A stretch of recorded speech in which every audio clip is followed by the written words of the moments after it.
Escala en París. Florencia Valdés.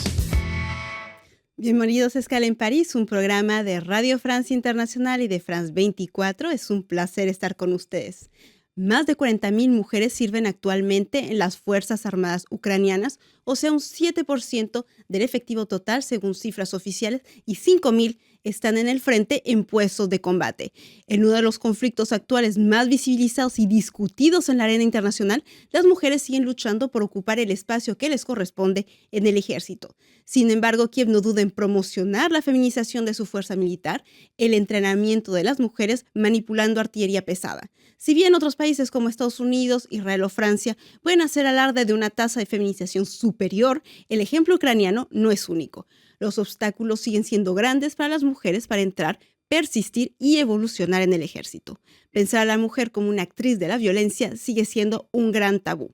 En tiempos bélicos, pongamos el foco en las mujeres combatientes y hagámoslo con Camille Boutron. Camille, muchísimas gracias por estar con nosotros. Muchísimas gracias por la invitación.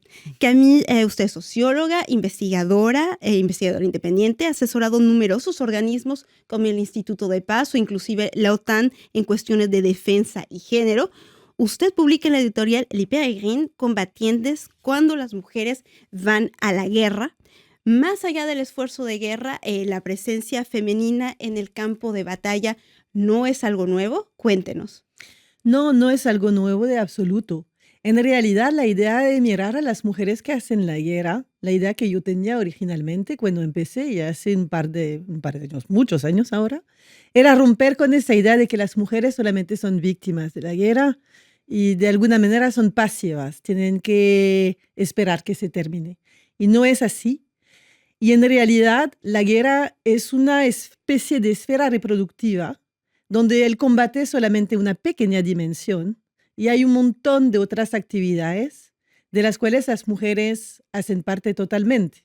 Y eso siempre ha sido. Para hacer la guerra hay que tener soldados.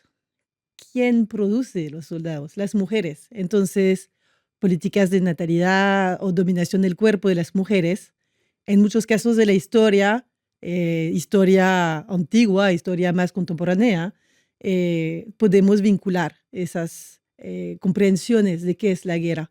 Entonces, desde esa dimensión, las mujeres sí siempre han sido parte de la guerra como temática. Solamente hay que desplazar el foco, el prisma con el cual miramos lo que es la guerra. Pero no solamente como el papel reproductivo, hay muchos otros papeles que han ocupado a lo largo de la historia en el campo de batalla, tal vez no con armas, como dice usted, pero cumpliendo muchas otras funciones que permiten mantener la guerra. Obviamente. Para empezar, con armas, no en muchísimos casos, pero hay ejemplos, por ejemplo, el reinado del Dahomey, que es el Benin actualmente, antes de la colonización francesa en África, donde había toda una guardia de mujeres porque justamente atemorizaban a los colonizadores. Entonces, ¿por qué te digo eso? Porque hay una estrategia de usar a las mujeres en el campo de batalla también para hacer un uso estratégico del temor frente a los otros, al adversario. Pero mujeres también hacen inteligencia, radio, cocinan, planchan, siguen como trabajadoras sexuales en los ejércitos de Napoleón, a veces siguen a sus esposos. No siempre hubo esa frontera tan clara entre el mundo militar y el mundo civil. Eso es bastante reciente, entre comillas. Sí, viene con la profesionalización, entre comillas, de lo que es el ejército. Viene más antes con la Tercera República, con la conscripción, perdón. Aquí en Francia. Aquí en Francia. El servicio militar y el hecho de que tienes este triángulo de ser hombre, llegar a los 18 años y el servicio militar. Eso te construye como ciudadano. Para que eso funcione, eso es una manera de asegurar a los hombres su posición hegemónica en el ámbito público, el del poder, el de la administración de los recursos, el uniforme. El uniforme. Es una manera de destruir a las mujeres. En ese momento, sí, los ejércitos, el ejército francés, pero no solamente en Francia, se vacía voluntariamente de las mujeres que hay. Las lavadoras, las que estaban ahí, que compartían el cotidiano de los soldados sin necesariamente luchar armas en la mano sin tener el estatus de soldado, pero siendo parte del ejército, poco a poco se van, ¿no? Y eso sí es voluntario. Entonces no está tan, bueno, hace un poco más de un siglo, ¿no? Pero tampoco está tan Tan lejos. lejos de nosotros. Exclusión e invisibilización, porque sin importar las latitudes o el momento de la historia, si excluimos, claro, la época más moderna, se ha invisibilizado este papel de las mujeres. ¿Por qué? Totalmente, porque es un papel que pone en peligro un poco, no es que pone en peligro, pero pone en cuestión muchas de las luchas feministas, por ejemplo, que reivindican el reconocimiento de los tipos de abusos que tienen que enfrentar las mujeres en situación de guerra y que son enormes. Entonces hay un debate en los feminismos también de si las mujeres que hacen la guerra, si realmente pueden ser feministas, si es feminista observar eso, si no es una manera de no traicionar, pero poner límites a la lucha, ¿no? Y de alguna manera yo creo que no, porque cuando tú miras las trayectorias de las mujeres que entran en la guerra, que comparten la guerra, que contribuyen al esfuerzo de guerra, es una manera de reforzar, al contrario, la perspectiva feminista, ¿no? Entonces hay una primera lucha y visibilización que se hace dentro del debate, digamos, militante, científico, académico, porque es un poco complejo como tema, ¿no? Y lo que decíamos, es un tabú que la mujer sea actriz de la violencia, ya sea como verdugo, que es aún más tabú, o participando en el combate o estando con armas, sigue siendo tabú. Totalmente. Es la otra cosa, que también es un problema en el ámbito, digamos, más público, también porque de alguna manera, depende de qué guerra hablamos. Yo ahora pienso que una manera es pensar a las mujeres dentro de organizaciones militarizadas, que sean fuerzas armadas legales o que sean grupos guerrilleros muy organizados, revolucionarios.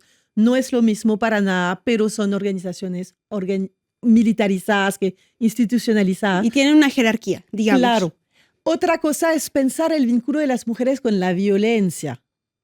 Porque yo me di cuenta trabajando sobre el ejército francés, por ejemplo, que pensar las mujeres en las Fuerzas Armadas francesas, para la mayoría de la gente, no era pensar su relación con la violencia, con la capacidad, digamos, de contribuir al homicidio colectivo que es la guerra.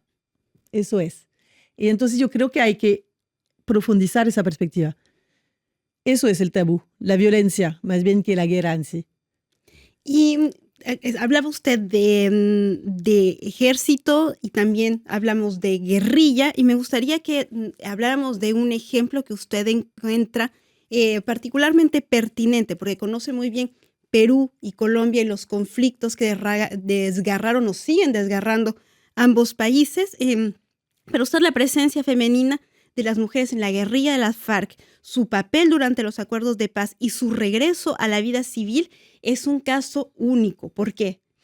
Es único por la visibilización que sí tuvo. Y esa visibilización ha sido muy interesante porque de alguna manera rompía barreras, pero en el otro caso reproducía maneras de ver muy tradicionales. Yo me acuerdo, por ejemplo, durante las negociaciones de paz hubo artículos de periódico. Entre 2012 y 2016. Entre 2012 y 2016. En 2014, cuando se abre la subcomisión de género, que eso permitió esa visibilización, es porque los temas de género y de mujeres cobraron visibilización dentro de las negociaciones, no solamente mujeres combatientes, ¿no? Y yo me acuerdo de un artículo de periódico como cambiaron fusiles por tacones o algo así, ¿no? Entonces, siempre es muy sutil, siempre... La glamorización para... Claro, entonces siempre visibilizar tiene algo nuevo, pero en el mismo tiempo estamos reproduciendo estereotipos. Pero lo que sí ha sido nuevo es que esas mujeres de las FARC que se encontraron dentro de la delegación y particularmente en esa subcomisión de género, entendieron muy rápido, han sido muy estratégicas, que iban a sufrir al momento de regresar a la vida civil y que tenían que construirse una identidad, no solamente como excombatientes, pero como mujeres. Y eso lo hicieron o lo intentaron. Regresando a veces a los estereotipos de género. Intentaron construir lo mismo, con lo suyo. Por ejemplo, con el feminismo insurgente, esa teoría que ellas sacaron, que era una manera de decir, no vamos a pedir perdón por nuestro pasado revolucionario porque demuestra que sí justamente somos militantes, ¿no? Ahí no hay tantos estereotipos.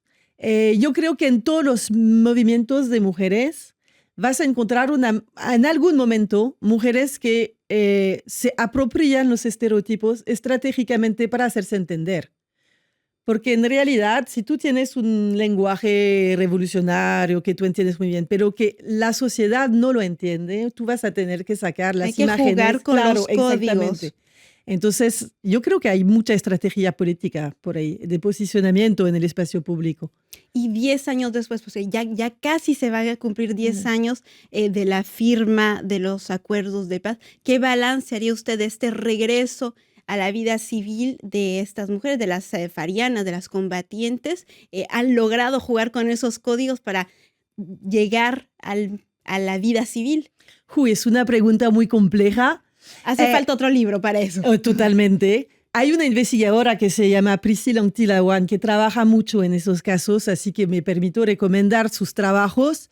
La última vez que yo estuve en Colombia era el último año y justamente estaba hablando con una de las mujeres que me dio su testimonio para el libro. Y es muy interesante ese caso porque nos gustaría decir que ese feminismo insurgente se constituyó, se institucionalizó, se volvió un movimiento consolidado, digamos. Es mucho más complicado porque las FARC como movimiento político y en su reconversión civil ha sido algo muy complicado. Entonces, automáticamente, la militancia de las mujeres exfarianas también.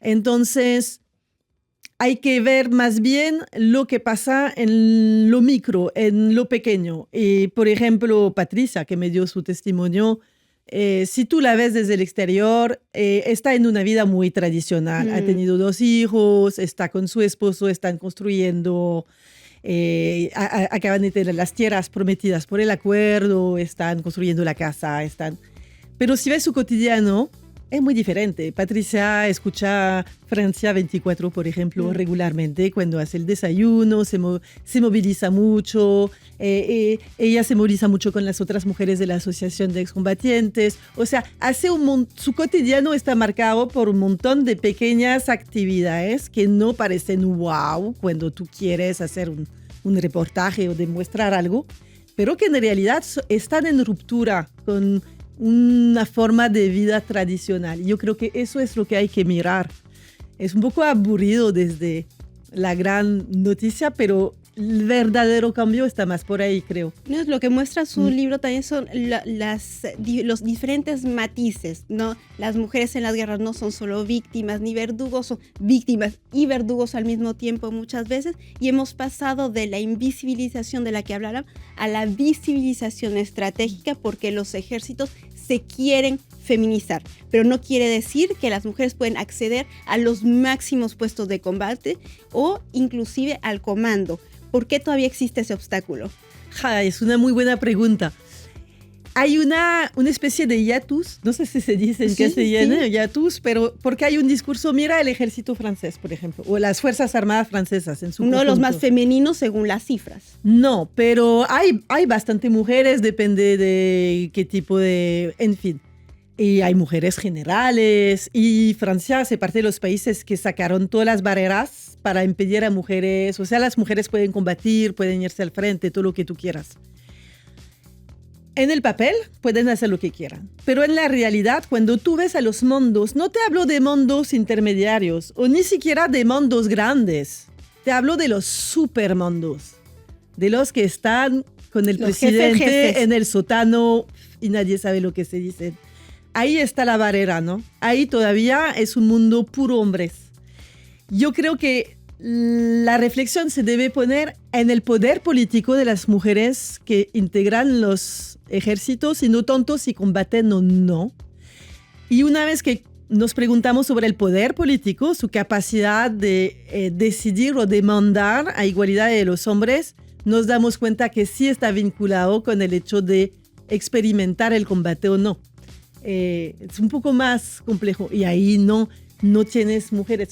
Las mujeres no deciden de las guerras de cuando empiezan o de cuando se terminan todavía. Pues muchísimas gracias, Camille Boutron. Me quedo sin tiempo, me quedé también con muchas preguntas por hacer. Le deseamos mucha suerte con su libro Combatientes, cuando las mujeres van al frente o cuando las mujeres hacen la guerra. Muchísimas gracias. Gracias a ti, Florencia. Y muchísimas gracias a todos ustedes por su confianza. Saben que estamos en rfimundo.com y france24.com. Hasta la próxima.